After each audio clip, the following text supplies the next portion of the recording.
폭염 때문에 일본 대신 한국을 간다고요? 노벨 과학상 하나 없는 나라에서 뭘 배운다는 거죠? 독일 명문고 최고 엘리트들이 한국을 얕봤다가 가치관이 완전히 뒤집어진 사건이 있었습니다. 처음엔 차라리 집에 있겠다며 반발했던 학생들이 단 하루 만에 한국은 선진국이라고 인정하기 시작했는데요. 우리가 얼마나 무지했는지 깨달았어요. 도대체 한국에서 무엇을 받기에 지금부터 독일 교사가 직접 털어놓는 경악할 만한 7일의 기록을 공개합니다. 저는 프랑크푸르트 괴테 김나지움에서 25년간 역사를 가르쳐온 헬무트 바이스입니다. 오늘 제가 들려드릴 이야기는 제 교직 생활 전체를 뒤흔든, 아니 제 인생관 자체를 완전히 바꿔놓은 경험에 관한 것입니다. 사건은 여름방학을 2달 앞둔 어느 날 시작됐습니다. 저는 3년 전부터 준비해온 일본 수학여행 최종 점검을 하고 있었죠. 교토의 천년 고찰들, 도쿄의 최첨단 기술, 그리고 히로시마의 평화기념관까지 완벽한 교육 프로그램이었습니다. 바이스 선생님, 드디어 일본이네요. 정말 기대돼요. 우등생 막시밀리안이 눈을 반짝이며 말했죠. 이 아이는 2년 전부터 일본어를 독학해왔고 심지어 일본 대학 진학까지 고려하고 있었습니다. 저는 닌텐도 본사 꼭 가보고 싶어요. 태호가 흥분해서 외쳤고 다른 학생들도 저마다 기대하는 것들을 쏟아냈습니다. 18명의 학생 모두가 설레는 표정이었죠. 우리 학교는 독일에서도 손꼽히는 엘리트 김나지움입니다. 학생들 대부분이 의사, 변호사, 기업 임원의 자녀들이죠. 그런데 출발 3주 전 청천벽력 같은 소식이 날아들었습니다. 일본 전역 폭염 경보, 사상 최악의 더위, 관광객 수십 명 열사병으로 사망. 뉴스를 보는 순간 가슴이 철렁 내려앉았습니다. 도쿄 40도, 교토 41도. 믿을 수 없는 숫자들이 화면을 가득 채웠죠. 설상가상으로 일본 정부가 외국인 단체 관광을 전면 제한한다는 발표까지 나왔습니다. 다음날 긴급 학부모 회의가 소집됐습니다. 바이스 선생님, 이건 미친 짓입니다. 우리 아이들을 그 지옥에 보낼 순 없어요. 카타리나의 어머니가 격앙된 목소리로 외쳤습니다. 그녀는 독일 최대 제약회사의 이사였죠. 맞아요. 차라리 취소하세요. 아이들 목숨이 더 중요합니다. 프리드리히의 아버지도 거들었습니다. 회의실은 순식간에 아수라장이 됐죠. 그때 교장 선생님이 폭탄 선언을 했습니다. 대안이 있습니다. 한국으로 가는 겁니다. 순간 회의실이 얼어붙었습니다. 그리고 곧 폭발했죠. 한국이요? 그 더운 나라예요. 일본도 안 되는데 한국이 될 리가 있나요? 차라리 집에 있는 게 낫겠어요. 학부모들의 반응은 차가웠습니다. 아니, 경멸에 가까웠죠. 사실 저도 마찬가지였습니다. 한국이라니, 일본의 그림자에 가려진 작은 나라. 게다가 여름엔 더 덥고 습하다고 들었는데. 하지만 교장 선생님은 단호했습니다. 이미 한국교육부와 협의를 마쳤습니다. 특별 프로그램을 제공하겠다고 하더군요. 무엇보다 한국은 폭염 대응 시스템이 체계적으로 갖춰져 있다고 합니다. 그게 무슨 헛소리입니까? 아시아 국가들이 다 거기서 거기지. 막시밀리안의 아버지가 책상을 내리쳤습니다. 그는 벤츠의 임원이었죠. 결국 회의는 파행으로 끝났고 학교 측은 강행을 결정했습니다. 취소하면 항공료와 숙박비를 모두 날리게 되니까요. 학생들에게 통보했을 때의 반응은 더 처참했습니다. 선생님, 제발요. 저 3년 동안 일본 가려고 준비했단 말이에요. 막시밀리안이 거의 울먹이며 말했습니다. 맞아요. 한국에 뭐가 있다고 가요? 김치랑 케이팝. 엘리자베트가 비아냥거렸고 다른 학생들도 동조했습니다. 부모님이 차라리 집에 있으라고 하셨어요. 저도요. 한국 같은데 왜 가야 해요? 반 전체가 반발했습니다. 18명 중 단 한 명도 긍정적인 반응을 보이지 않았죠. 그날 밤, 저는 잠을 이룰 수 없었습니다. 25년 교직 생활 중 이렇게 학생들과 학부모 모두에게 미움받은 적은 처음이었으니까요. 정말 괜찮을까? 한국이 과연 우리를 실망시키지 않을까? 하지만 이미 주사위는 던져졌습니다. 우리는 곧 프랑크푸르트 공항으로 향하게 됩니다. 그때까지만 해도 저는 몰랐습니다. 이 강제된 선택이 우리 모두의 인생을 완전히 바꿔놓을 거라는 거요. 출발 전날 밤, 학부모 단체 채팅방은 폭발 직전이었습니다. 스크린샷과 함께 온갖 악성 루머들이 쏟아졌죠. 한국의 위생 상태가 엉망이라는 둥. 음식이 너무 매워서 독일인은 못 먹는다는 둥. 심지어 어떤 부모는 한국이 아직도 전쟁 중인 나라 아니냐고 묻기까지 했습니다. 가장 충격적이었던 건 프리드리히 어머니의 메시지였습니다. 혹시라도 우리 아이가 그 나라 음식 먹고 탈라면 학교에 소송 걸 겁니다. 이런 분위기 속에서 우리는 공항으로 향했습니다. 버스 안의 침묵은 너무나 무거웠죠. 학생들은 핸드폰만 들여다보고 있었고 서로 눈도 마주치지 않았습니다. 공항에 도착했을 때 상황은 더욱 악화됐습니다. 체크인 카운터 앞에서 카타리나가 갑자기 울음을 터뜨렸거든요. 엄마가 지금이라도 돌아오라고 해요. 제발 보내주세요. 다른 학생들도 동요하기 시작했습니다. 막시밀리안은 아예 표정이 돌처럼 굳어 있었고 평소 명랑했던 테오조차 입을 꾹 다물고 있었죠. 내가 뭘 하고 있는 거지? 정말 이게 맞는 선택일까? 하지만 이미 돌이킬 수 없었습니다. 탑승 게이트로 향하면서 저는 학생들에게 마지막으로 말했습니다. 얘들아, 일주일만 참아보자. 뭔가 배울 게 있을 거야. 그때 엘리자베트가 차갑게 쏘아붙였습니다. 배울 게 있다면 일본에 갔어야죠. 한국에서 뭘 배운다는 거예요? 저는 대답할 수 없었습니다. 솔직히 저도 몰랐으니까요. 그저 막연한 희망만 품고 있을 뿐이었죠. 비행기에 오르는 학생들의 발걸음은 마치 형장으로 향하는 것처럼 무거웠습니다. 출발을 사흘 앞둔 새벽, 저는 불길한 예감에 잠을 깰 수밖에 없었습니다. 창밖을 보니 벌써부터 열기가 느껴졌죠. 온도계는 새벽 5시인데도 28도를 가리키고 있었습니다. 출발 당일, 공항으로 향하는 버스 안은 찜통이었습니다.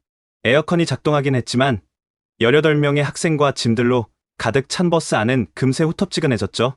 선생님, 너무 더워요. 숨이 안 쉬어져요. 뒷좌석의 그레타가 힘겹게 말했습니다. 얼굴이 벌써 빨갛게 달아올라 있었죠. 프랑크푸르트 공항에 도착했을 때 우리를 맞이한 건 상상을 초월하는 혼란이었습니다. 시스템 과부하로 인한 에어컨 가동 중단. 승객 여러분의 양해 바랍니다. 안내방송이 나오는 순간 터미널 전체가 아우성으로 가득 찼습니다. 수천 명의 사람들이 좁은 공간에 갇혀 있었고 온도는 순식간에 치솟았죠. 이게 무슨 일이야? 독일 최대 공항이 이 모양이라니. 옆에서 누군가 소리쳤습니다. 체크인 카운터는 이미 아비규환이었죠. 사람들이 밀치고 소리 지르며 직원들과 실랑이를 벌이고 있었습니다. 우리 학생들도 금세 지치기 시작했습니다. 선생님, 저 어지러워요. 루카스가 비틀거리며 말했습니다.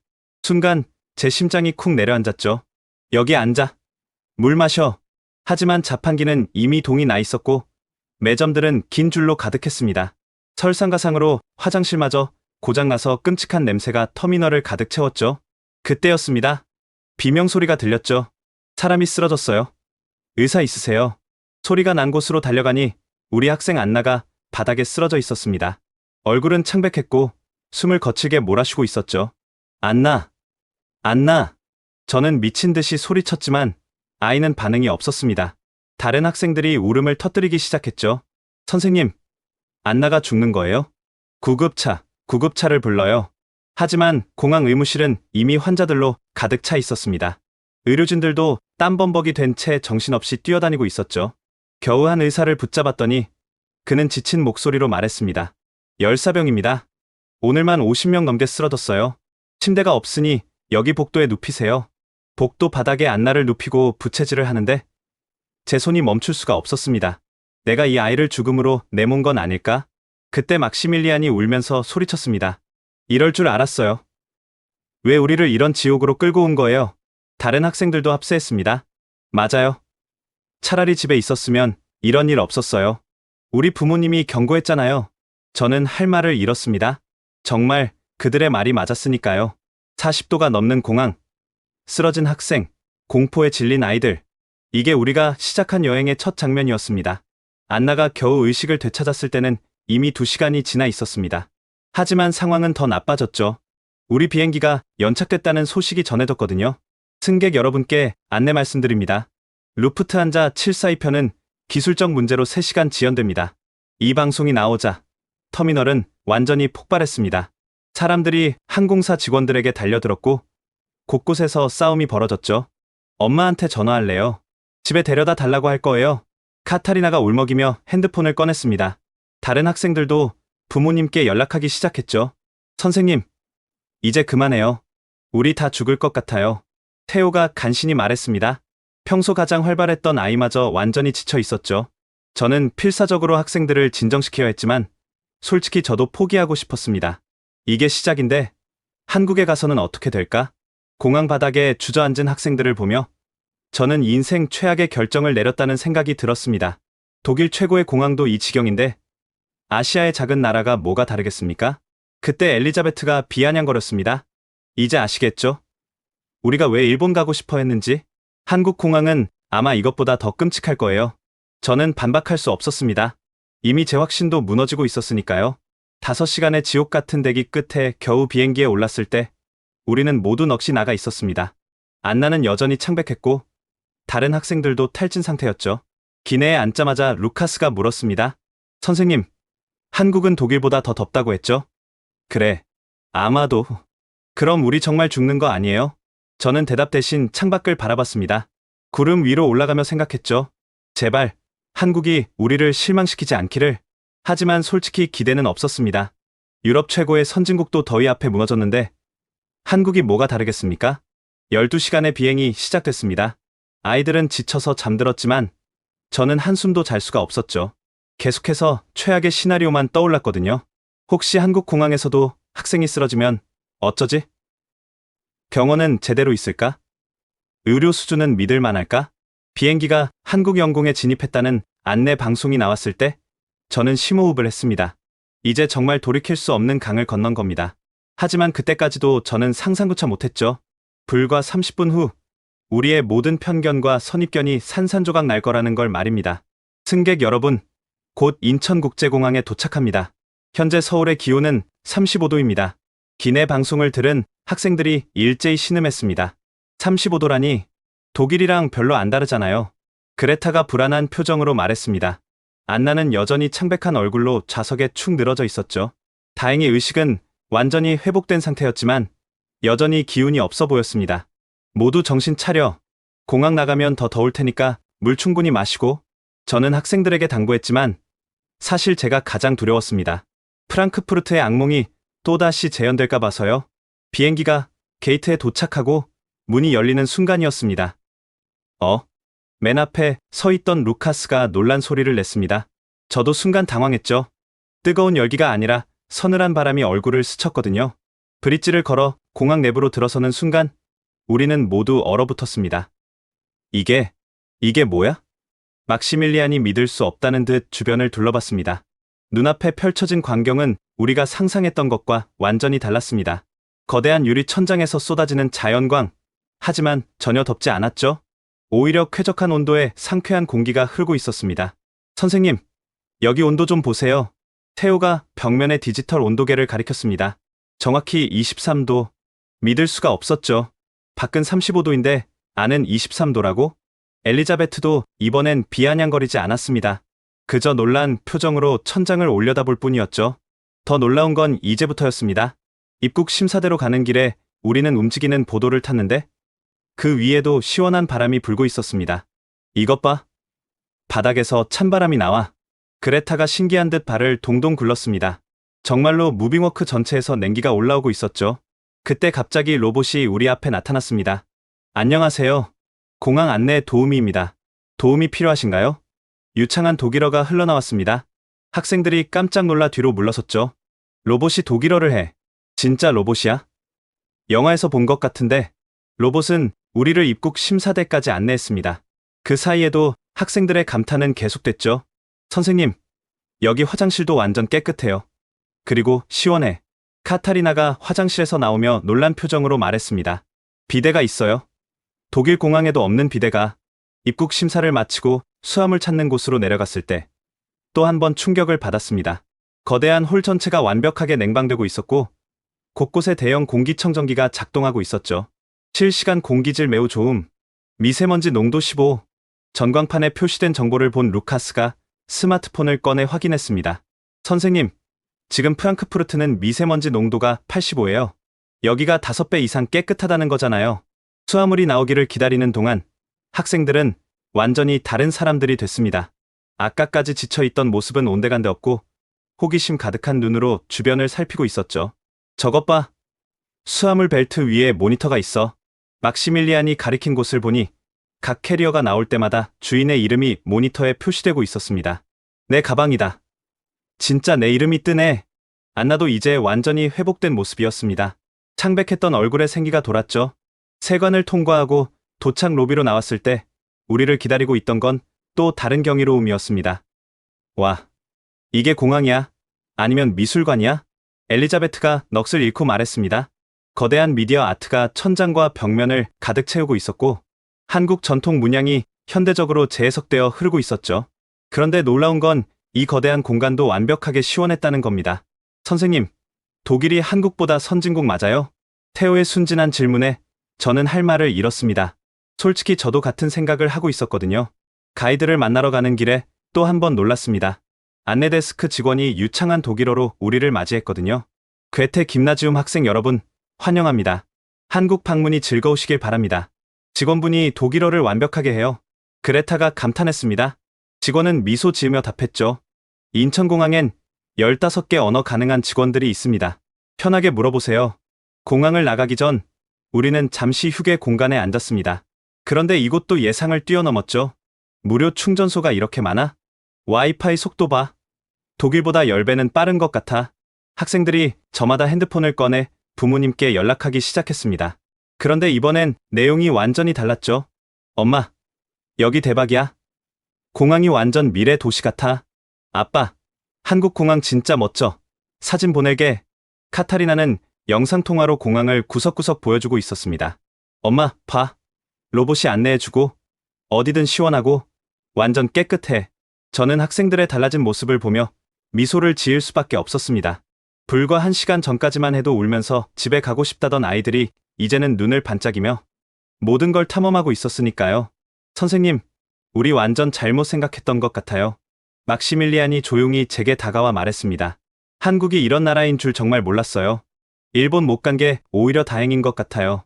그 말을 들은 저는 가슴이 뭉클했습니다. 사실 저도 완전히 잘못 알고 있었으니까요. 공항버스를 타러 가는 길, 마지막으로 우리를 놀라게 한 건 버스 정류장이었습니다. 정류장에도 에어컨이 있어. 루카스가 신기한 듯 유리문을 열고 들어갔습니다. 정말로 버스를 기다리는 공간마저 시원했죠. 의자에 통풍 시스템까지 있네. USB 충전 포트도 있고. 버스가 도착했을 때 우리는 또 한 번 감탄했습니다. 버스 문이 열리자 시원한 바람이 쏟아져 나왔거든요. 이런 고급 버스가 공항버스라고? 안나가 놀라며 좌석에 앉았습니다. 정말로 버스 내부는 고급 리무진 못지않았죠. 버스가 출발하면서 저는 학생들에게 말했습니다. 자, 이제 진짜 한국을 경험하러 가는 거야. 그런데 이번엔 학생들의 반응이 달랐습니다. 빨리 보고 싶어요. 서울이 어떤 도시인지, 공항이 이 정도면 도시는 얼마나 대단할까? 두려움과 불안은 사라지고 기대와 호기심만 가득했죠. 창밖으로 스쳐 지나가는 풍경을 보며 엘리자베트가 중얼거렸습니다. 우리가 한국을 너무 몰랐네. 정말 너무 몰랐어. 저도 마음속으로 인정할 수밖에 없었습니다.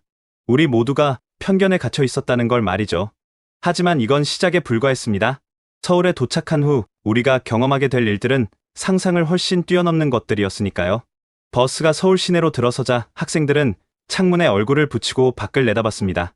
선생님, 건물들이 왜 이렇게 높아요? 그레타가 놀란 목소리로 물었습니다. 정말로 끝없이 솟아있는 고층 빌딩들이 장관이었죠. 그런데 더 신기한 건 저 많은 건물이 다 시원하다는 거야. 태호가 날카롭게 지적했습니다. 맞았어요. 35도의 폭염 속에서도 모든 건물의 유리창이 깨끗하게 빛나고 있었죠. 완벽한 냉방 시스템이 작동하고 있다는 증거였습니다. 호텔에 짐을 풀고 첫 일정으로 향한 곳은 광화문역이었습니다. 지하철역으로 내려가는 순간 우리는 또다시 충격에 빠졌죠. 이게 지하철역이라고? 막시밀리안이 입을 벌리고 주변을 둘러봤습니다. 눈앞에 펼쳐진 광경은 지하철역이 아니라 거대한 지하 도시였습니다. 백화점, 서점, 카페, 레스토랑, 심지어 의료시설까지 지하 공간 전체가 하나의 완벽한 생태계를 이루고 있었죠. 독일 지하철역은 그냥 지하철만 있는데 루카스가 어리둥절한 표정으로 말했습니다. 더 놀라운 건 공기의 질이었습니다. 지하인데도 답답함이 전혀 없었죠. 오히려 지상보다 더 쾌적했습니다. 실시간 공기질 모니터 좀 봐. 안나가 가리킨 전광판에는 온도, 습도, 미세먼지 농도가 실시간으로 표시되고 있었습니다. 지하 5층까지 있다고? 엘리자베트가 안내도를 보며 경악했습니다. 정말로 지하 5층까지 거대한 공간이 펼쳐져 있었죠. 우리는 에스컬레이터를 타고 한 층씩 둘러봤습니다. 갈수록 학생들의 표정은 경이로움으로 가득 찼죠. 여기 도서관도 있어. 이쪽엔 공연장이야. 의료센터까지 있다니. 지하 3층에서 발견한 것은 더욱 충격적이었습니다. 거대한 식품관이 펼쳐져 있었는데 신선한 과일과 채소, 각종 반찬들이 완벽하게 진열되어 있었죠. 지하에서 이렇게 신선한 식품을 팔 수 있다고? 카타리나가 믿을 수 없다는 표정으로 사과를 들어봤습니다. 선생님, 이거 진짜 신선해요. 우리 동네 마트보다 더 좋은 것 같아요. 직원에게 물어보니 매일 새벽 직송으로 들어온다고 했습니다. 완벽한 냉장 유통 시스템 덕분에 지하에서도 신선도를 유지할 수 있다고요. 지하철을 기다리는 동안 우리는 또 다른 발견을 했습니다. 스크린도어에 모니터가 있어 태호가 신기한 듯 스크린도어를 가리켰습니다. 열차 도착 정보는 물론 각 칸의 혼잡도까지 실시간으로 표시되고 있었죠. 이번 칸이 가장 한산하대. 거기로 타자 학생들이 자연스럽게 움직이는 모습을 보며 저는 감탄할 수밖에 없었습니다. 불과 몇 시간 전까지만 해도 불평만 하던 아이들이 이제는 완전히 적응한 것처럼 보였으니까요. 지하철이 들어왔을 때 또 한 번 놀랐습니다. 와, 진짜 시원하다. 문이 열리자마자 시원한 바람이 쏟아져 나왔습니다. 내부는 마치 카페처럼 쾌적했죠. 의자가 왜 이렇게 편해? 우리 지하철은 딱딱한 플라스틱인데 그레타가 푹신한 의자에 앉으며 감탄했습니다. 다음 역에 도착했을 때 막시밀리안이 소리쳤습니다. 역마다 디자인이 다 달라. 정말이었습니다. 각 역마다 고유한 테마와 디자인을 갖고 있었죠. 어떤 역은 미술관 같았고 어떤 역은 도서관 같았습니다. 이건 단순한 교통수단이 아니야. 문화 공간이네. 엘리자베트의 말에 모두가 고개를 끄덕였습니다. 종로 3가역에서 내려 지상으로 올라갔을 때 우리를 맞이한 건 거대한 지하상가였습니다. 여기도 지하 도시야. 루카스가 놀라며 주변을 둘러봤습니다. 끝없이 이어지는 상가에는 옷가게, 액세서리 가게, 음식점들이 빼곡히 들어차 있었죠. 근데 전혀 답답하지 않아. 어떻게 이게 가능하지? 안나의 의문에 가이드가 설명해줬습니다. 첨단 환기 시스템과 공기 정화 시스템이 24시간 작동해요. 그래서 지하가 오히려 더 쾌적하죠. 학생들은 지하상가를 구경하며 연신 감탄했습니다. 가격도 엄청 저렴해. 이 퀄리티에 이 가격이라고? 카타리나가 액세서리를 구경하며 놀랐습니다. 그때 갑자기 정전이 됐습니다. 순간 학생들이 불안해했죠. 전기가 나갔어. 하지만 놀랍게도 2초 만에 비상전원이 작동했습니다. 조명은 조금 어두워졌지만 에어컨과 환기 시스템은 그대로 작동하고 있었죠. 2초 만에 비상전원 전환이라니? 태호가 감탄했습니다.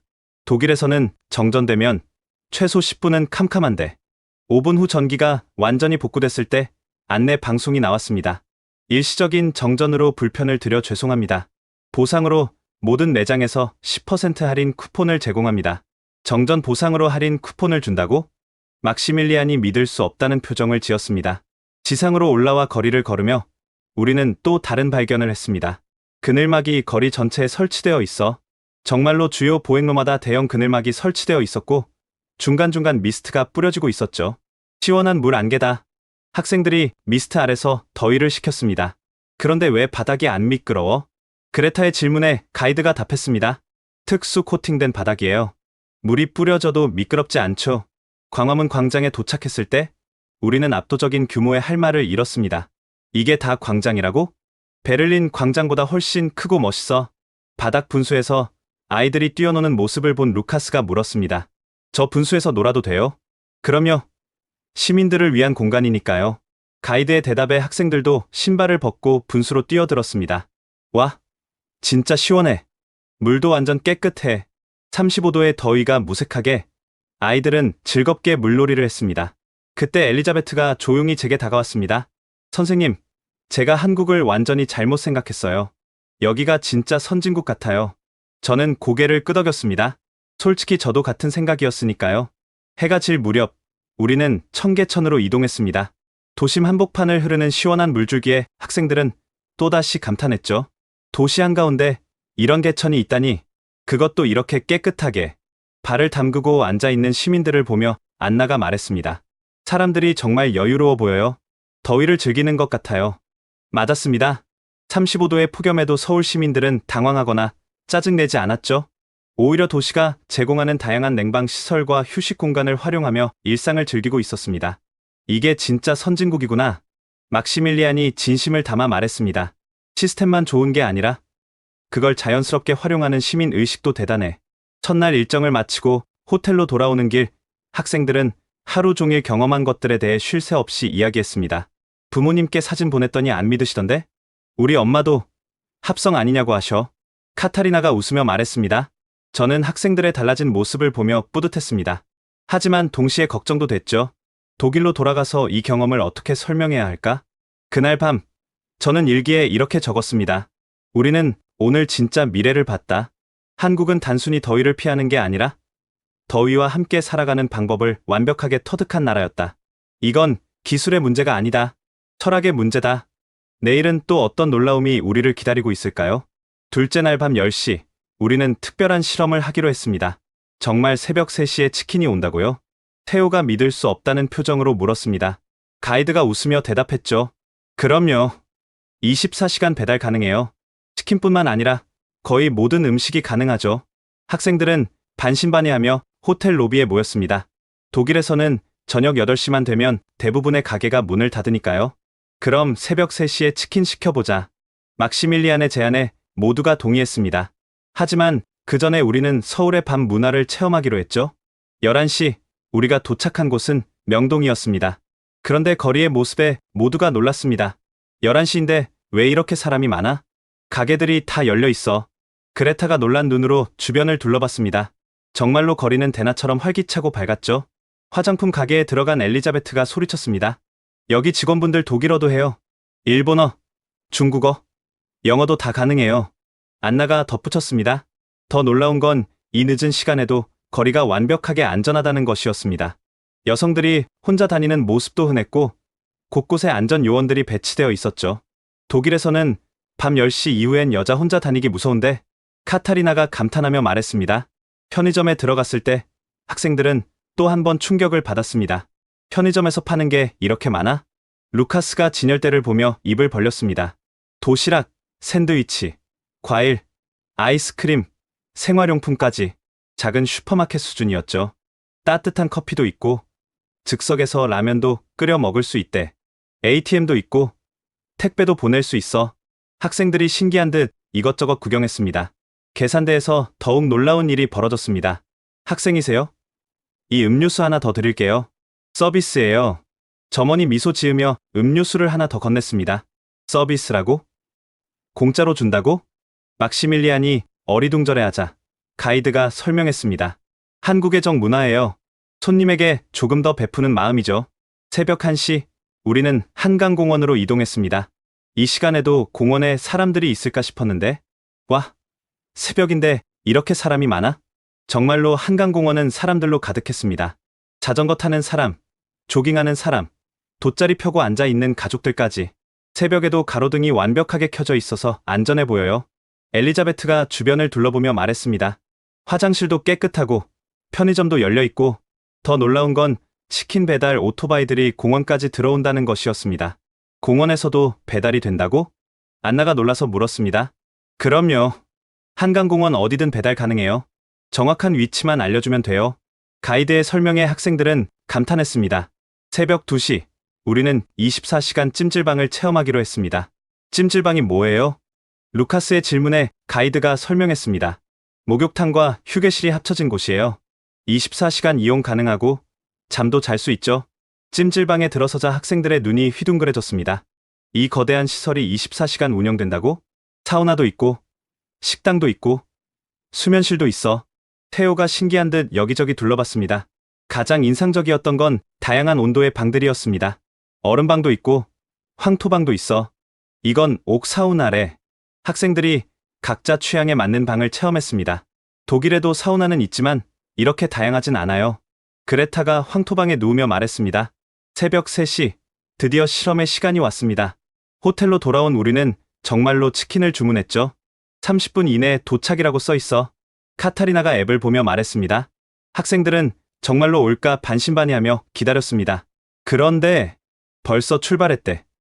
실시간으로 배달원 위치가 보여. 막시밀리안이 핸드폰 화면을 보여줬습니다. 정말로 배달원의 위치가 실시간으로 표시되고 있었죠. 정확히 25분 후 로비에 전화가 왔습니다. 치킨 배달 도착했습니다. 학생들이 환호성을 질렀습니다. 진짜야. 새벽 3시에 진짜로 왔어. 그것도 뜨거운 치킨이야. 배달원이 건넨 치킨은 정말로 갓 튀긴 것처럼 뜨거웠습니다. 이게 어떻게 가능한 거예요? 엘리자베트가 놀라며 물었습니다. 가이드가 설명했습니다. 24시간 운영하는 가게들이 많고 배달 시스템이 완벽하게 갖춰져 있어요. 그리고 한국 사람들은 야식 문화가 발달해 있죠. 치킨을 먹으며 학생들은 신기해했습니다. 독일에서는 피자도 밤 10시면 주문 못하는데? 일요일엔 아예 모든 가게가 문을 닫잖아. 안나가 치킨을 먹으며 말했습니다. 한국은 정말 잠들지 않는 나라네요. 그때 루카스가 중요한 질문을 했습니다. 그런데 이렇게 24시간 일하면 힘들지 않을까요? 가이드가 진지하게 답했습니다. 물론 쉽지 않죠. 하지만 교대 근무 시스템이 잘 되어 있고 야간 수당도 높아요. 무엇보다 이런 서비스를 원하는 수요가 있으니까 가능한 거죠. 새벽 4시 호텔로 돌아오는 길에 우리는 놀라운 광경을 목격했습니다. 저기 봐. 새벽인데 버스가 다녀. 정말로 심야버스가 운행되고 있었습니다. 지하철은 끊겨도 버스는 계속 다녀요. 택시도 많고요. 거리에는 여전히 불빛이 가득했고 곳곳에서 사람들이 활동하고 있었습니다. 저 가게는 새벽에 문을 여는 건가요? 태호가 가리킨 곳은 순대국집이었습니다.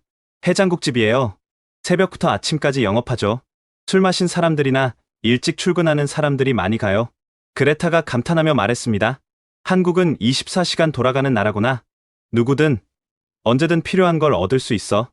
호텔에 도착해서 잠들기 전 막시밀리안이 말했습니다. 선생님, 한국이 이렇게 역동적인 나라인 줄 정말 몰랐어요. 독일이 너무 정적으로 느껴져요.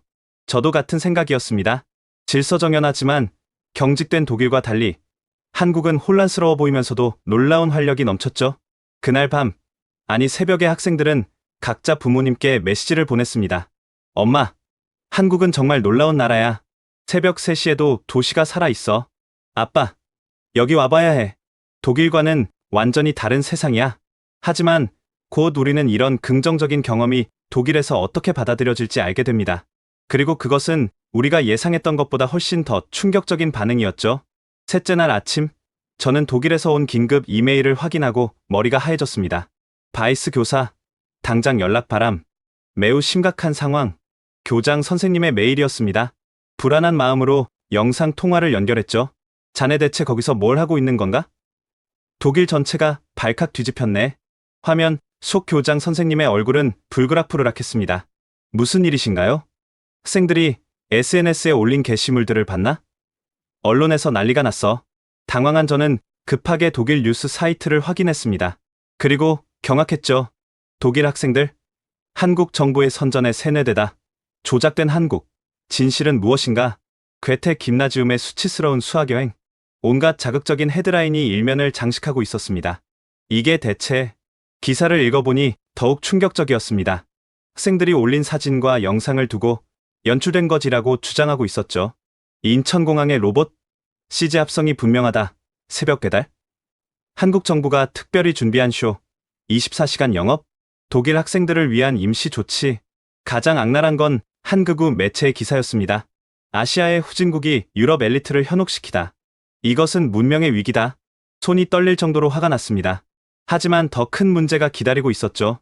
학부모들이 집단 소송을 준비하고 있네. 자네가 학생들을 위험에 빠뜨렸다고. 교장 선생님의 말에 심장이 쿵 내려앉았습니다. 위험이라뇨? 학생들은 모두 안전하고 행복해하고 있습니다. 그게 문제야. 너무 행복해한다는 거지. 부모들은 그게 정상이 아니라고 생각해. 통화를 끝내고 학생들을 불러 모았습니다. 이미 아이들도 독일의 반응을 알고 있었죠. 선생님, 우리 부모님들이 우리가 거짓말한다고 해요.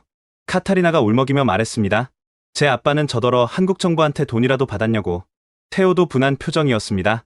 그때 막시밀리안이 벌떡 일어났습니다. 이건 정말 불공평해요. 우리가 직접 보고 경험한 걸 왜 믿지 않는 거죠? 다른 학생들도 분노했습니다. 맞아. 우리가 바보도 아니고 증거도 다 있는데 왜 조작이라고 하는 거야? 엘리자베트가 핸드폰을 들어 보였습니다. 봐요. 실시간으로 찍은 사진이 수백 장이에요. 이게 다 조작이라고? 그 순간 우리 모두의 핸드폰이 동시에 울렸습니다. 학부모 단체 채팅방이 폭발한 거죠. 당장 아이들을 데리고 귀국하세요. 한국에 하루만 더 있으면 고소합니다. 우리 아이들을 세뇌시키지 마세요. 메시지를 읽는 학생들의 표정이 점점 어두워졌습니다.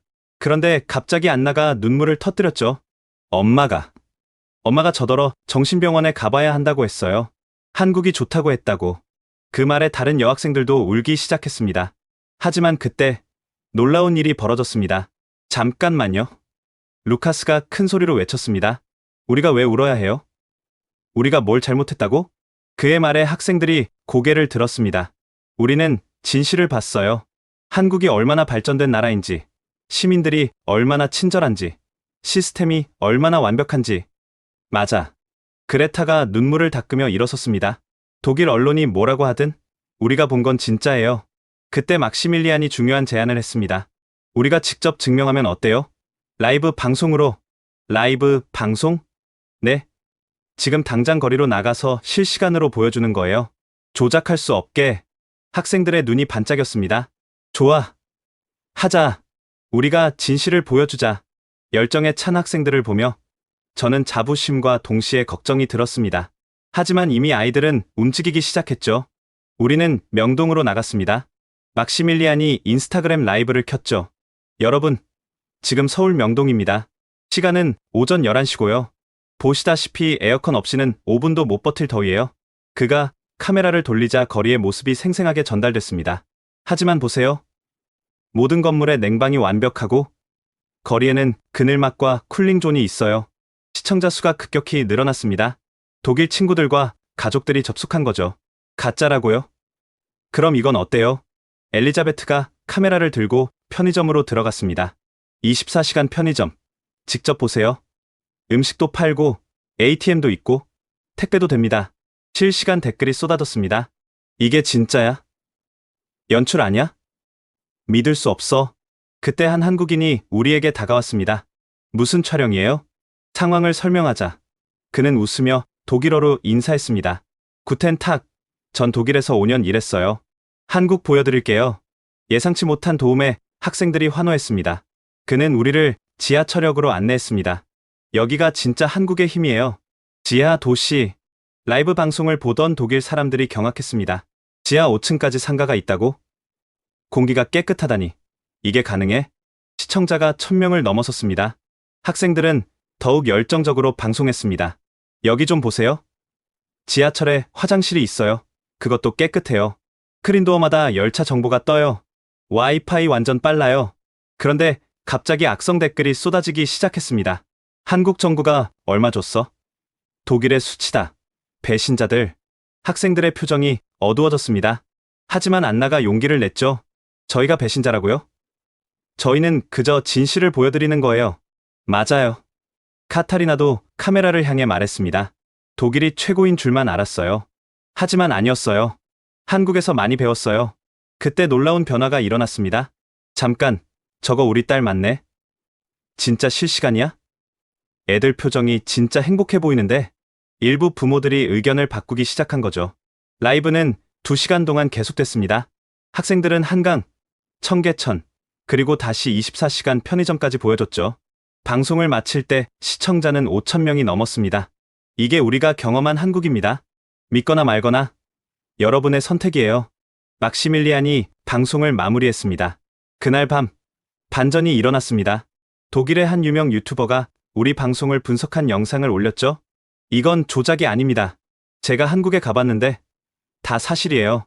또 다른 독일인들도 증언하기 시작했습니다. 나도 한국에서 일했는데 정말 저런 나라예요. 우리가 한국을 너무 몰랐어요. 여론이 조금씩 바뀌기 시작했습니다. 하지만 학교와 일부 언론은 여전히 공격적이었죠. 괴테 김나지움, 명예 실추, 교사 자격 박탈해야. 그날 밤 학생들과 진지한 대화를 나눴습니다. 너희들이 정말 대단했어. 하지만 독일에 돌아가면 더 힘들 수도 있어. 그때 루카스가 말했습니다. 선생님, 저는 이제 두렵지 않아요. 진실을 아는 사람이 두려워할 게 뭐가 있어요? 테오도 거들었습니다. 맞아요. 오히려 독일이 안타까워요. 이런 좋은 걸 배울 기회를 스스로 차버리고 있잖아요. 엘리자베트가 결의에 찬 표정으로 말했습니다. 우리가 독일을 바꿔야 해요. 한국에서 배운 걸로. 다음 날 더욱 놀라운 일이 벌어졌습니다. 한국 언론에서 우리 이야기를 다루기 시작한 거죠. 독일 학생들, 한국의 진가 알리다, 편견을 깬 용기 있는 고등학생들, 한국 시민들의 응원 메시지가 쏟아졌습니다. 고마워요. 한국을 제대로 봐줘서. 독일 학생들 파이팅. 진실은 반드시 승리합니다. 학생들은 감동했습니다. 한국 사람들이 우리를 응원해주고 있어요. 이런 따뜻한 나라였구나. 그런데 가장 큰 반전은 따로 있었습니다. 독일 공영방송에서 긴급 연락이 왔죠. 학생들과 인터뷰하고 싶습니다. 진실을 확인하고 싶어요. 우리는 화상으로 인터뷰를 진행했습니다. 한국 정부가 특별 대우를 해준 것 아닌가요? 기자의 날카로운 질문에 막시밀리안이 답했습니다. 아니요. 우리는 일반 관광객처럼 다녔어요. 호텔도 직접 예약했고 모든 체험도 스스로 했어요. 그럼 새벽 배달은? 앱으로 주문했어요. 누구나 할 수 있어요. 증거 보여드릴까요? 학생들이 차례로 증언했습니다. 한국은 디지털 선진국이에요. 시민 의식도 높아요. 우리가 배워야 할 게 많아요. 인터뷰가 방송된 후 독일 여론은 완전히 뒤집혔습니다. 우리가 아시아를 너무 무시했다. 한국에서 배워야 한다. 학생들이 용기 있었다. 심지어 처음에 비난했던 언론들도 입장을 바꿨죠. 재검토가 필요하다. 한국의 발전상 직접 확인해야. 학부모들의 태도도 180도 달라졌습니다. 아이들이 자랑스럽다. 좋은 경험 시켜줘서 감사하다. 우리도 한국에 가보고 싶다. 그날 밤 막시밀리안이 제게 말했습니다. 선생님, 이제 알겠어요. 진실은 결국 이긴다는 거요. 저는 고개를 끄덕였습니다. 그래, 너희가 증명했어. 편견을 깨는 건 용기 있는 사람만이 할 수 있다는 걸. 하지만 우리의 한국 여행은 아직 끝나지 않았습니다. 오히려 이제부터가 진짜 시작이었죠. 독일 사회의 관심이 집중된 상황에서 우리는 더 깊이 한국을 탐험하기로 했습니다.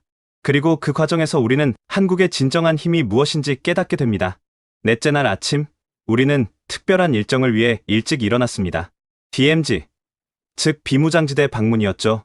선생님, DMZ가 정확히 뭐예요? 그레타가 버스 안에서 물었습니다. 남북한을 나누는 군사분계선이야? 지구상에서 가장 중무장된 국경이지. 학생들의 표정이 진지해졌습니다. 지금까지의 화려한 서울과는 전혀 다른 한국의 모습을 보게 될 거라는 걸 알았으니까요. 임진각에 도착했을 때 먼저 우리를 맞이한 건 자유의 다리였습니다. 이 다리로 전쟁 포로들이 돌아왔대요. 가이드의 설명을 들으며 다리를 건너는데 묘한 감정이 들었습니다. 독일도 분단됐었잖아요. 루카스가 조용히 말했습니다. 하지만 우리는 통일했는데 한국은 아직도. 그의 말에 모두가 침묵했습니다. 통일 전망대에 올라갔을 때 북한 땅이 눈앞에 펼쳐졌습니다. 저기가 북한이에요? 안나가 망원경을 들여다보며 물었습니다. 네. 개성공단도 보이고 북한 마을도 보여요. 막시밀리안이 망원경에서 눈을 떼지 못했습니다. 이렇게 가까운데 갈 수 없다니. 전망대에는 이산가족들의 사연이 전시되어 있었습니다. 70년 넘게 가족을 만나지 못한 사람들의 이야기를 읽던 엘리자베트가 눈시울을 붉혔죠. 너무 슬퍼요. 우리 독일은 그래도 가족들이 만날 수 있었는데. 그때 한 할아버지가 우리에게 다가왔습니다. 학생들이구나. 어디서 왔어요? 독일에서 왔어요. 할아버지의 눈빛이 반짝였습니다. 독일, 통일한 나라. 할아버지는 떨리는 목소리로 이야기를 시작했습니다. 내 동생이 북한에 있어. 6.25 때 헤어진 후로 한 번도 못 봤지. 학생들이 숨을 죽이고 들었습니다. 그래도 희망을 버리지 않아. 독일도 했는데 우리도 할 수 있겠지. 할아버지의 간절한 눈빛에 카타리나가 울음을 터뜨렸습니다. 꼭 통일되실 거예요. 제3땅굴로 들어갈 때 학생들은 완전히 다른 분위기였습니다. 북한이 판 땅굴이래요. 서울을 공격하려고 어둡고 좁은 땅굴을 걸으며 태호가 말했습니다. 이런 상황에서도 한국이 저렇게 발전했다는 게 믿기지 않아요. 맞았습니다. 전쟁의 위협 속에서도 세계 최고 수준의 도시를 만든 한국. 그 의미를 이제야 제대로 이해하기 시작했죠. 도라산역에 도착했을 때 또 다른 충격이 기다리고 있었습니다. 평양까지 205km. 표지판을 본 루카스가 중얼거렸습니다. 베를린에서 함부르크보다 가까워. 텅 빈 역사 안을 걸으며 그레타가 물었습니다. 언젠가는 여기로 기차가 다닐까요? 그럼요. 반드시 그날이 올 거예요. 가이드의 확신에 찬 대답이 인상적이었습니다. 점심을 먹으러 통일촌으로 이동했습니다. DMZ 안에 있는 마을이라니 학생들은 긴장했죠. 하지만 도착해보니 평화로운 농촌 마을이었습니다.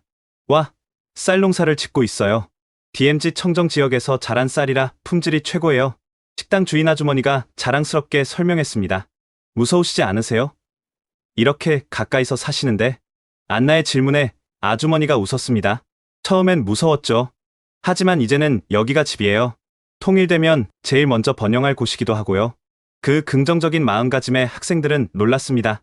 식사 후 우리는 캠프 그리브스를 방문했습니다. 한국 드라마 태양의 후예 촬영지라고 하니 여학생들이 흥분했죠. 한류 드라마도 이런 곳에서 찍었구나. 하지만 이곳의 진짜 의미는 따로 있었습니다. 여기는 원래 미군 기지였어요. 이제는 평화와 문화의 공간으로 바뀌었죠. 전쟁의 흔적이 문화, 공간으로 변한 모습. 그것이 바로 한국의 저력이었습니다. 돌아오는 버스 안은 조용했습니다. 학생들은 각자 깊은 생각에 잠겨 있었죠. 선생님, 막시밀리안이 먼저 입을 열었습니다. 이제 알겠어요. 한국이 왜 이렇게 열심히 사는지. 무슨 말이야? 전쟁이 끝나지 않은 나라잖아요. 그런데도 포기하지 않고 세계 최고가 되려고 노력하는 거잖아요. 엘리자베트도 거들었습니다. 맞아요. 우리 독일은 평화롭고 안전한데도 발전을 멈췄어요. 한국은 이런 상황에서도 계속 앞으로 나아가고 있고요. 그날 밤, 학생들은 각자 일기를 썼습니다. 나중에 몇몇을 읽어보니 가슴이 뭉클했죠. 루카스의 일기, 오늘 나는 진짜 강함이 무엇인지 배웠다. 그것은 군사력이 아니라 어떤 상황에서도 희망을 잃지 않는 마음이다. 카타리나의 일기, 분단의 아픔을 딛고 일어선 한국. 우리 독일도 그랬지만 한국은 아직도 그 아픔 속에 있다. 그런데도 웃고 일하고 발전한다. 존경스럽다. 그레타의 일기, DMZ의 철조망 너머로 보이는 북한. 같은 민족인데 만날 수 없다니. 하지만 한국 사람들은 언젠가 만날 것이라 믿는다. 그 믿음이 한국을 지탱하는 힘인 것 같다. 다음날 아침 식사 자리에서 태호가 말했습니다. 선생님, 저 한국사 공부하고 싶어요. 나도, 저도요. 여러 학생이 동시에 손을 들었습니다. 한국이 어떻게 이런 아픔을 극복했는지 더 알고 싶어요. 6.25 전쟁 후에 어떻게 이렇게 발전했는지도요. 학생들의 진지한 학구열에 저는 감동했습니다. 그때 안나가 중요한 질문을 했습니다. 선생님, 그런데 한국 사람들은 통일을 정말 원할까요? 왜 그런 생각을 했니? 이미 이렇게 발전했는데 가난한 북한과 통일하면 손해 아닐까요? 우리 독일도 통일 비용이 엄청났잖아요. 날카로운 지적이었습니다. 그 질문에 대한 답을 우리는 뜻밖의 곳에서 찾게 됩니다. 그날 오후, 우리는 서울로 돌아오는 길에 파주 출판 도시에 들렀습니다. 거기서 만난 한 서점 주인이 안나의 질문에 완벽한 답을 주었죠. 통일은 손익계산의 문제가 아니에요. 가족의 문제죠. 가족을 만나는데 돈을 따지나요? 그 단순하면서도 깊은 답에 학생들은 할 말을 잃었습니다. 한국의 발전은 분단의 아픔을 극복하려는 노력의 결과예요. 통일은 그 완성이고요. 서점을 나오며 막시밀리안이 말했습니다. 이제 정말 이해했어요. 한국의 힘이 어디서 나오는지. 그게 뭔데? 아픔을 힘으로 바꾸는 능력이요. 그리고 미래에 대한 희망이요. 그날 이후 학생들은 한국을 보는 눈이 완전히 달라졌습니다. 화려한 발전상 뒤에 숨은 역사의 무게와 그것을 극복하려는 의지. 그것이 진짜 한국의 모습이었던 거죠. 다섯째 날 저녁, 우리는 특별한 요청으로 강남 대치동을 방문했습니다. 학생들이 한국의 교육열을 직접 보고 싶다고 했거든요.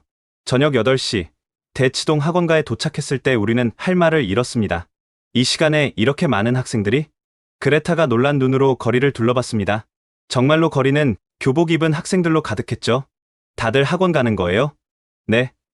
보통 밤 10시, 11시까지 수업해요.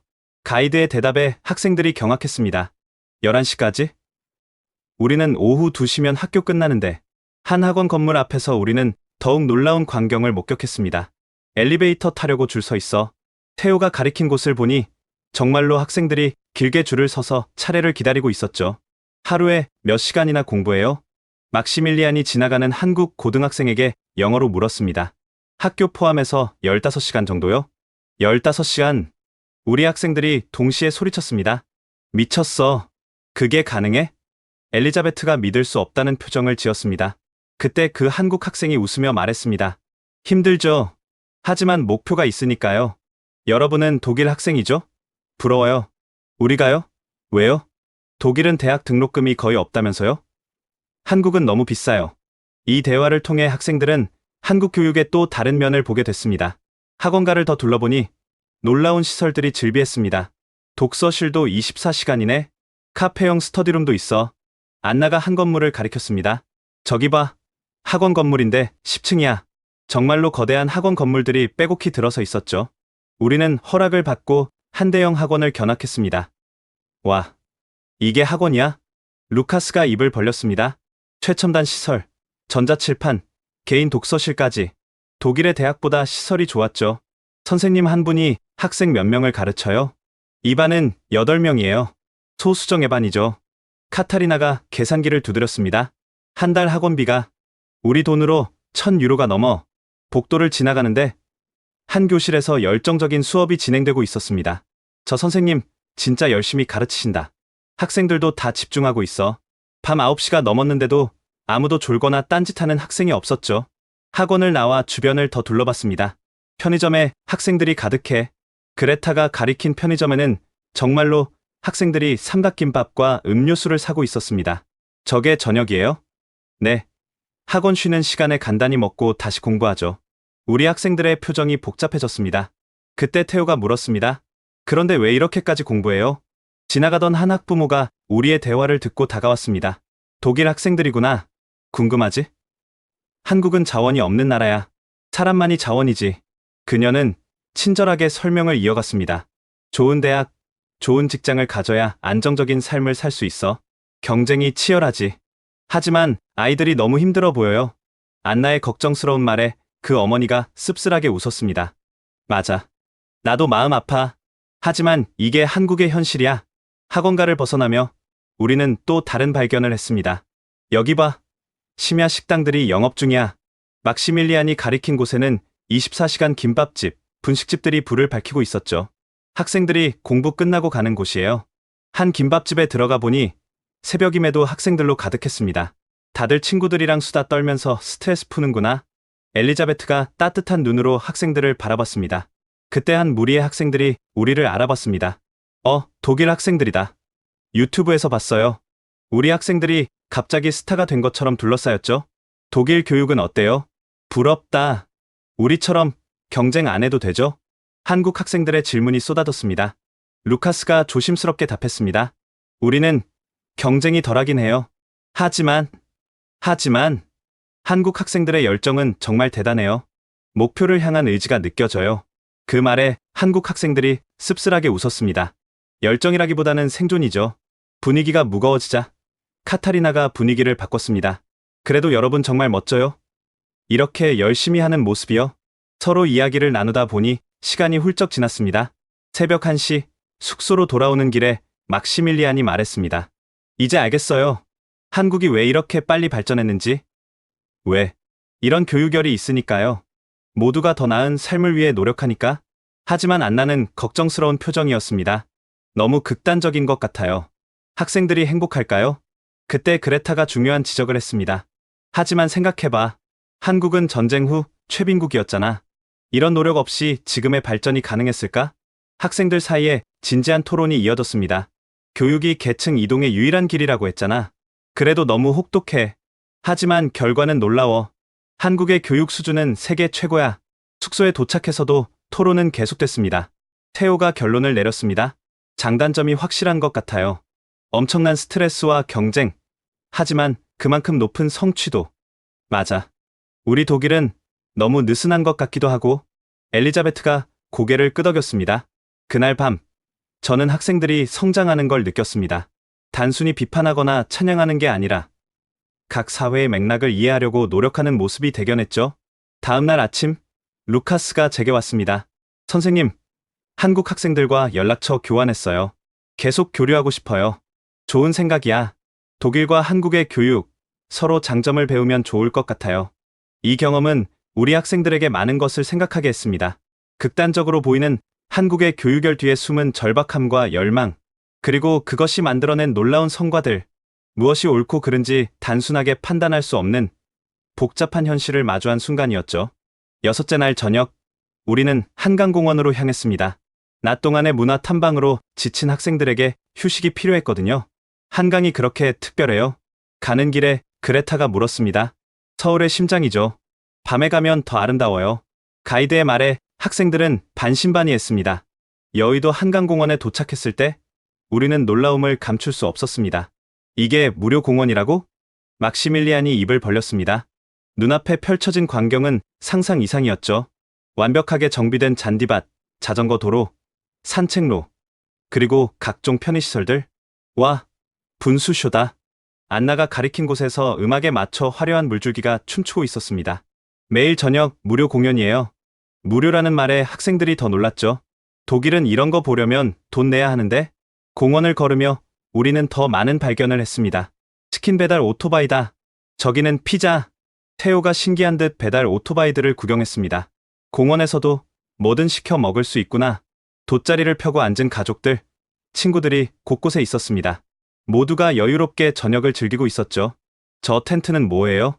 루카스가 가리킨 곳에는 작은 텐트들이 설치되어 있었습니다. 그늘막 텐트예요. 낮에 햇빛 피하려고 치는 거죠. 우리도 편의점에서 김밥과 음료수를 사서 잔디밭에 앉았습니다. 이렇게 앉아 있으니 정말 평화롭다. 엘리자베트가 한강을 바라보며 말했습니다. 그때 옆에서 기타 소리가 들려왔습니다. 한 청년이 버스킹을 하고 있었죠. 길거리 공연이다. 학생들이 관심을 보이자 청년이 우리에게 다가왔습니다. 독일에서 오셨어요? 신청곡 있으세요? 비틀즈 알아요? 카타리나의 요청에 청년이 레디 비를 연주하기 시작했습니다. 한강의 야경을 배경으로 울려 퍼지는 음악. 학생들은 감동했죠. 이런 게 진짜 문화야. 막시밀리안이 조용히 말했습니다. 공연이 끝나고 우리는 자전거를 빌렸습니다.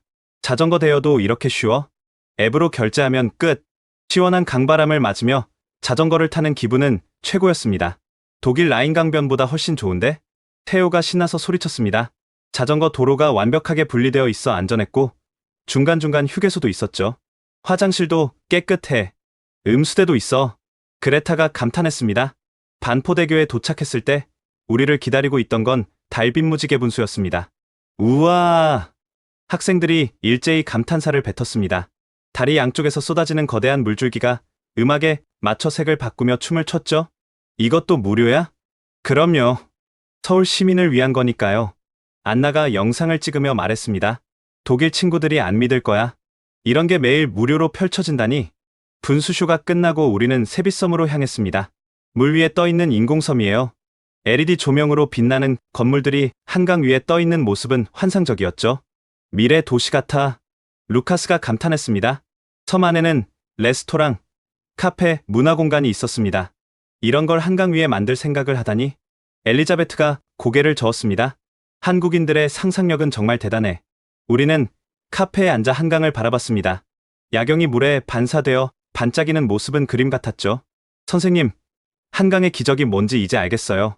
막시밀리안이 진지하게 말했습니다. 이 강변이 원래는 어땠을까요? 아마 그냥 버려진 땅이었겠죠? 맞아.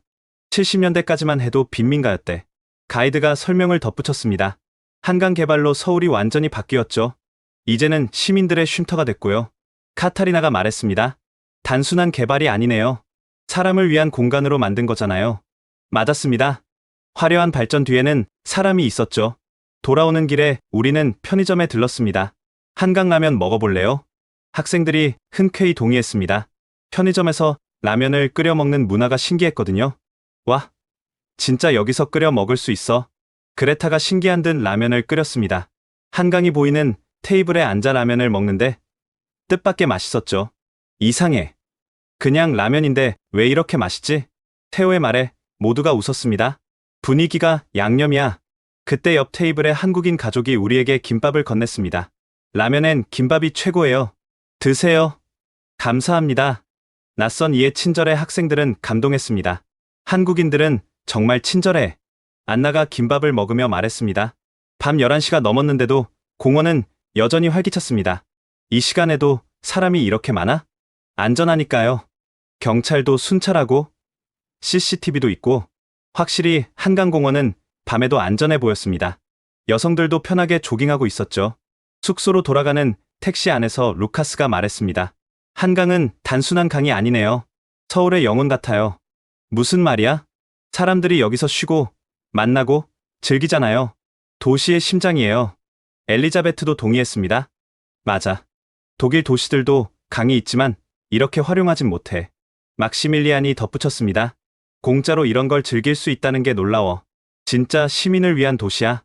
그날 밤 학생들은 각자 SNS에 한강의 모습을 올렸습니다. 독일 친구들의 반응은 폭발적이었죠. 이게 진짜야? 서울 가고 싶다. 한국이 이런 나라였어? 우리의 한강 체험은 단순한 관광이 아니었습니다. 한국이 어떻게 사람을 위한 도시를 만들었는지 직접 목격한 시간이었죠. 경제 발전의 상징인 한강이 이제는 시민의 품으로 돌아온 것. 그것이 진정한 한강의 기적이었습니다. 일주일간의 한국 방문을 마치고 독일로 돌아온 날, 공항에는 예상치 못한 인파가 기다리고 있었습니다. 저게 뭐야? 루카스가 긴장한 목소리로 물었습니다. 학부모들과 취재진이 우리를 둘러쌌죠. 플래카드를 든 사람들도 있었습니다. 진실을 말하라. 세뇌 교육 중단. 분위기가 심상치 않았습니다. 바이스 선생님, 학생들을 어떻게 조종하신 겁니까? 한 기자가 마이크를 들이댔습니다. 조종이라뇨? 우리는 사실을 봤을 뿐입니다. 제가 대답하려는데 학부모들이 달려들었습니다. 우리 아이를 돌려주세요. 예전에 정상적인 아이로 막시밀리안의 어머니였습니다. 어머니, 저는 정상이에요. 오히려 이제야 진실을 알게 됐어요. 막시밀리안이 당당하게 맞섰지만 부모들은 들으려 하지 않았죠. 다음 날 학교는 전쟁터가 됐습니다. 교장실에 소환된 저는 최후 통첩을 받았습니다. 징계위원회가 열립니다. 교사 자격 박탈까지 검토 중이에요. 무슨 죄를 지었다고 징계를 받습니까? 학생들을 선동하고 독일의 명예를 실추시켰다는 겁니다. 억울했지만 더 큰 문제가 있었습니다. 학생들도 각자 압박을 받고 있었거든요. 우리 부모님이 저를 정신과에 보내려고 해요. 카타리나가 울면서 찾아왔습니다. 한국이 좋다고 했다는 이유로요. 다른 학생들도 비슷한 상황이었습니다. 용돈을 끊겠대요. 인터넷을 차단했어요. 친구들도 저를 이상하게 봐요. 하지만 우리 학생들은 굴복하지 않았습니다. 선생님, 우리가 뭔가 해야 해요. 막시밀리안이 결의에 찬 표정으로 말했습니다. 징계위원회에서 우리가 직접 발표하면 어떨까요? 학생이 징계위원회에? 네. 우리가 증인이잖아요. 직접 경험한 사람들이고요. 다른 학생들도 동의했습니다. 맞아. 우리가 준비하자. 데이터로 증명하는 거야. 학생들은 바로 작업에 들어갔습니다. 일주일 동안 그들은 놀라운 프레젠테이션을 준비했죠. 징계위원회 당일, 회의실에는 교육청 관계자, 학부모 대표, 교사들이 가득했습니다. 바이스 교사는 학생들을 위험에 빠뜨리고 고발이 시작되려는 순간 문이 열렸습니다. 18명의 학생이 정장을 입고 들어왔죠. 저희도 발언권을 요청합니다. 막시밀리안이 당당하게 말했습니다. 학생은 발언권이 없습니다. 저희가 당사자입니다. 들어주셔야 합니다. 학생들의 강경한 태도에 결국 발언권이 주어졌습니다. 엘리자베트가 먼저 나섰습니다. 저희가 준비한 자료를 보여드리겠습니다.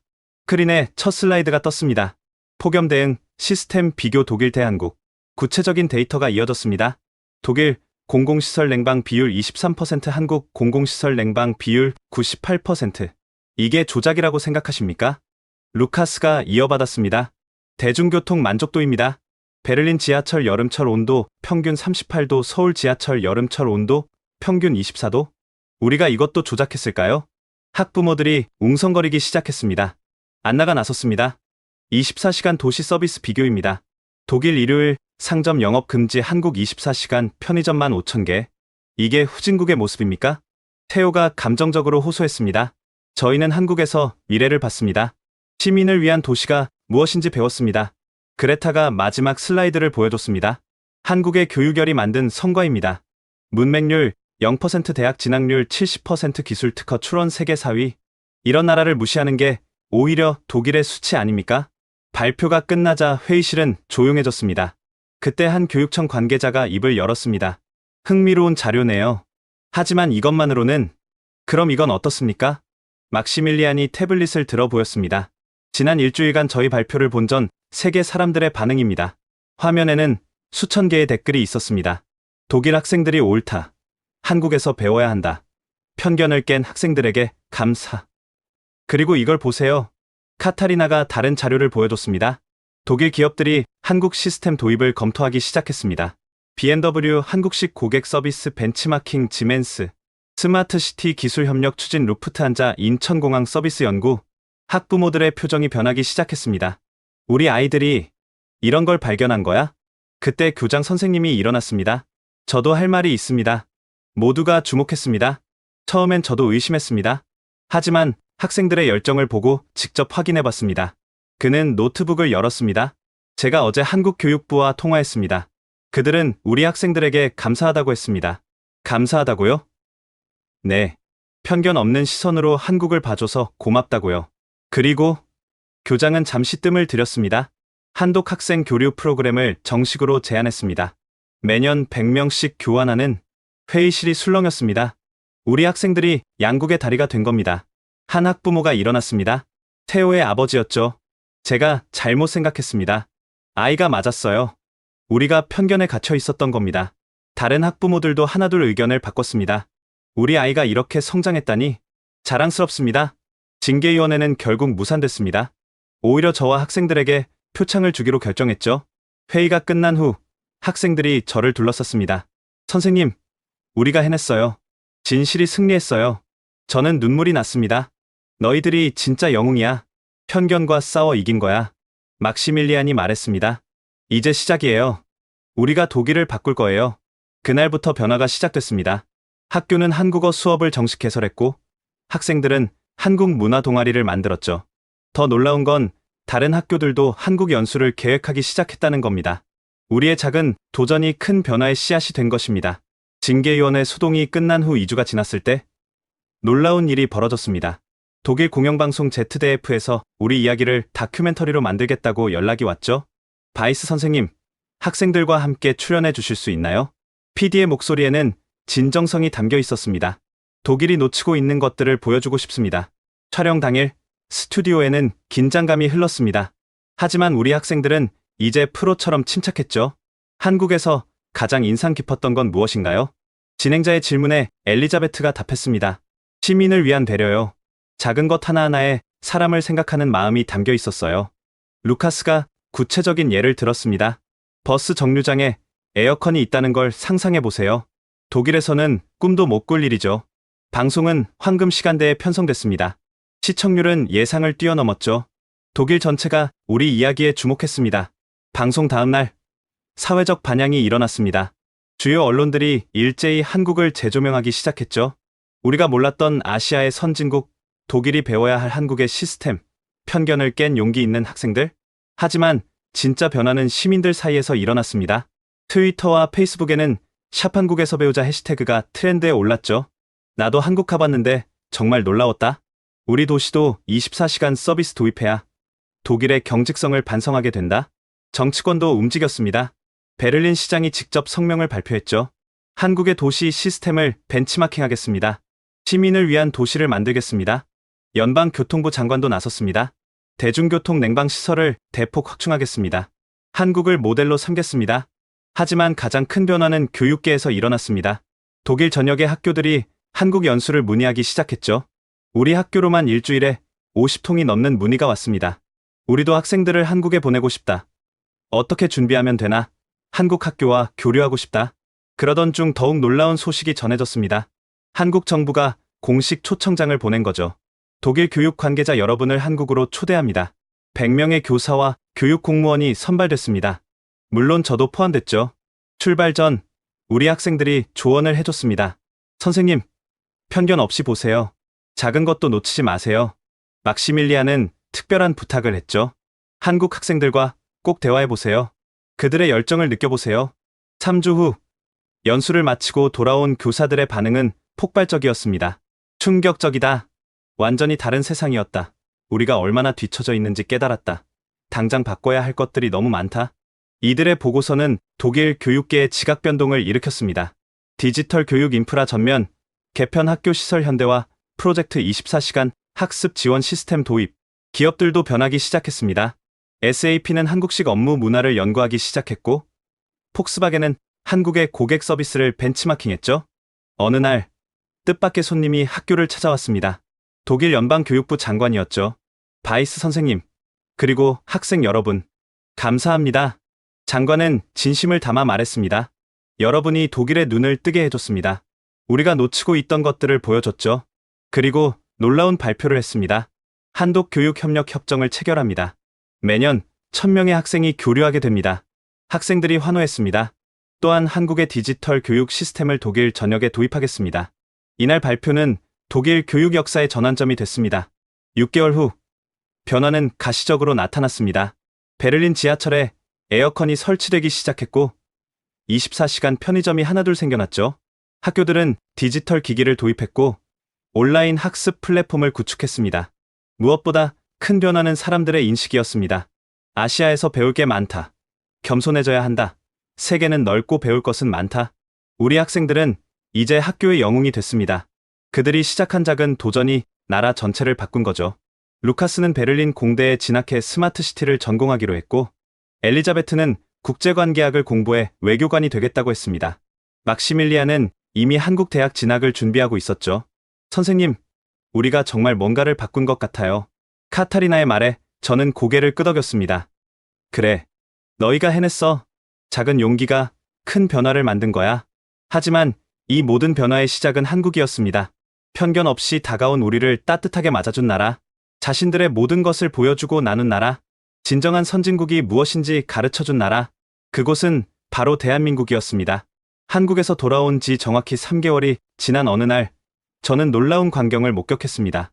학교 도서관에 한국어 학습 코너가 생긴 것도 놀라웠지만 더 충격적인 건 그곳이 학생들로 가득하다는 사실이었죠. 안녕하세요, 선생님. 익숙한 목소리에 돌아보니 그레타였습니다. 한국어로 인사를 하고 있었죠. 한국어 공부하고 있구나? 네. 내년에 교환학생 가려고요. 서울대 목표예요. 도서관 한쪽에서는 막시밀리안이 한국 학생들과 화상통화를 하고 있었습니다. 우리가 만든 앱 좀 봐줘. 독일 학생들을 위한 한국 문화 가이드야. 정말로 그가 개발한 앱은 대단했습니다. 한국의 교통, 음식, 문화를 독일어로 상세히 소개하고 있었죠. 다운로드가 벌써 10,000건을 넘었어요. 그의 자부심 넘치는 표정이 인상적이었습니다. 복도를 걷다가 또 다른 놀라운 장면을 봤습니다. 학생회에서 한국 주간 행사를 준비하고 있었거든요. 김밥 만들기 체험은 여기서 하고요. K-팝 댄스는 체육관에서. 엘리자베트가 열심히 지휘하고 있었습니다. 선생님, 한국 문화의 날 행사 오실 거죠? 당연하지. 그런데 이 모든 게 너희들이 기획한 거야? 네. 작년에 우리가 경험한 걸 다른 학생들과 나누고 싶어서요. 교무실로 돌아오니 더 놀라운 소식이 기다리고 있었습니다. 바이스 선생님, 교육부에서 연락 왔어요. 교장 선생님이 미소 지으며 서류를 건넸습니다. 선생님이 한독 교육 교류 대사로 임명됐대요. 믿을 수 없었습니다. 불과 몇 달 전만 해도 징계 위기였던 제가 이런 영예를 받다니. 그날 오후 언론 인터뷰가 있었습니다. 3개월 전과 지금 무엇이 가장 달라졌나요? 기자의 질문에 잠시 생각했습니다. 학생들의 눈빛이요. 세상을 보는 시야가 넓어졌어요. 그리고 꿈이 커졌죠. 구체적으로 어떤 변화가 있었나요? 예를 들어 루카스는 원래 그냥 엔지니어가 되려 했어요. 지금은 한국과 독일을 잇는 스마트 시티 전문가가 목표죠. 인터뷰가 끝나고 학교로 돌아오니 감동적인 장면이 펼쳐졌습니다.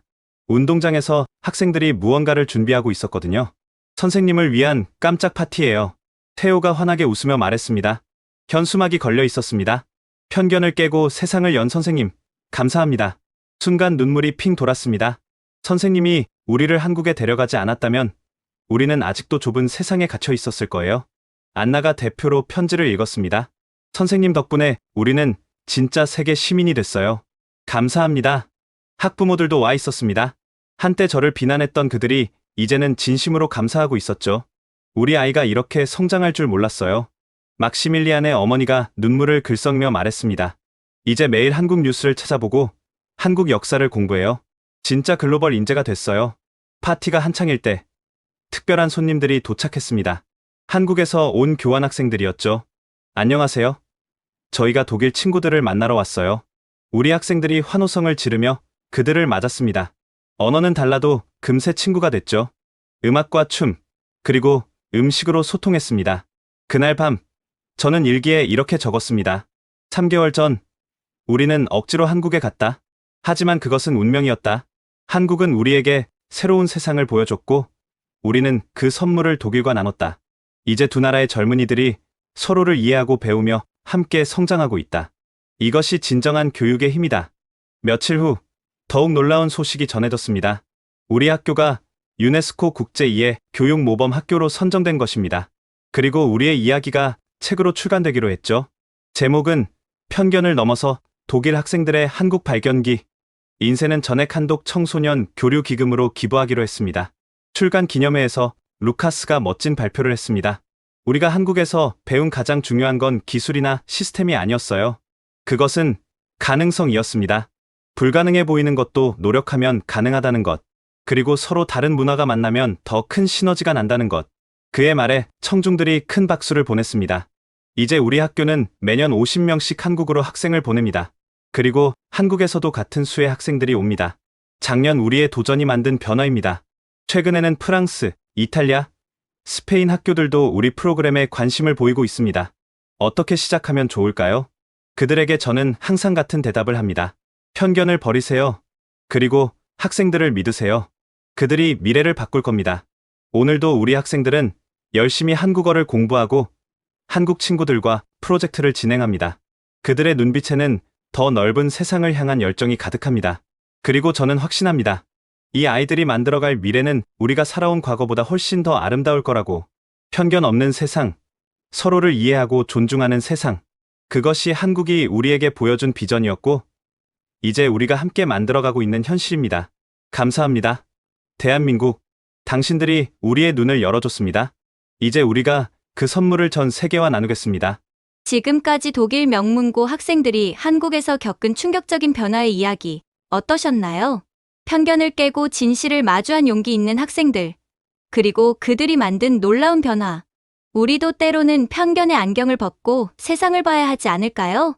이 이야기가 감동적이었다면 좋아요와 구독 부탁드립니다. 그리고 꼭 공유해주세요. 세상에는 아직도 한국을 제대로 모르는 사람들이 많으니까요. 다음에도 더 놀라운 이야기로 찾아뵙겠습니다. 지금까지 코리아 원더풀이었습니다. 감사합니다.